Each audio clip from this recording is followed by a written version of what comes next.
김용범 정책실장이 고금리, 고물가, 고환율, 3고 현상을 성공의 비용이라고 말해 논란입니다. 청와대가 입장문을 내놓으며 진화에 나섰지만 파장이 사그러들지 않고 있는데요. 우리나라 경제 상황이 어떤지 황병준 기자와 따져보겠습니다. 황 기자, 환율 문제부터 한번 짚어볼게요. 원달러 환율 1,500원을 계속 유지하고 있습니까? 네, 6일 연속 1,500원대를 유지 중입니다. 중동 전쟁 발발로 1,530원대까지 치솟았던 지난 3월까지 합하면 올해만 18일 동안 1,500원대를 기록했습니다. 2008년 글로벌 금융위기 당시 환율이 1,500원을 넘어선 건 14일 동안이었는데 5개월 만에 뛰어넘었습니다. 이렇게 고환율이 지속되면 기업 활동에 영향을 줄 수밖에 없는데요.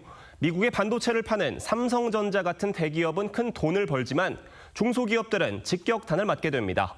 물론 대기업도 환율 변동에 따른 부담이 있지만 해외에서 원자재를 사서 국내 대기업에 납품하거나 내수 시장에 파는 중소기업이 타격이 더 크다는 분석입니다. 물가도 좀 높죠? 네, 서민경제와 직결되는 외식 물가를 보겠습니다. 서울 지역 냉면 한 그릇 평균 가격이 12,600원을 넘었습니다. 12,100원대였던 1년 전과 비교하면 4.1% 뛰었습니다. 삼겹살 6.3%, 김밥은 4.9% 올랐고요. 기름값도 크게 올랐습니다. 1년 새 석유류 21%, 경유 30%, 휘발유 21% 상승했습니다.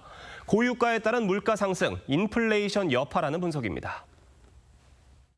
석유 의존도가 우리가 되게 높고 원가 상승률로 작용을 하니까 전반적으로 공공요금이나 이런 것들이 다 올라갈 수밖에 없는 상황이 되니까 물가 압박 요인이 상당히 크죠.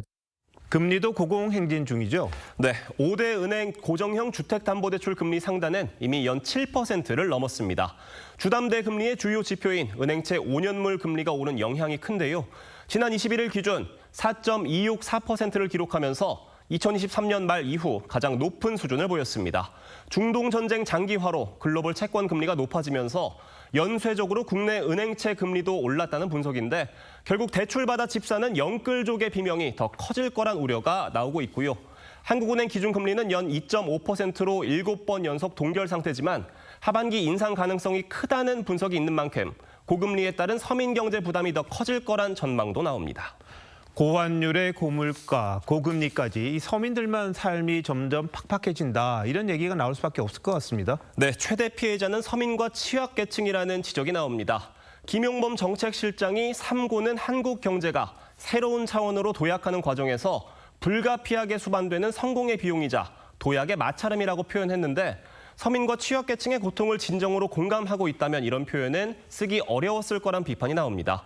뿐만 아니라 3고의 구조적 문제가 상존하는 상황에서 다소 안이한 인식이란 지적도 나옵니다. 청와대 정책실장이 사실상 경제 사령탑 아닙니까? 한마디 한마디가 좀 신중했으면 하는 그런 바람이네요. 황 기자, 잘 들었습니다.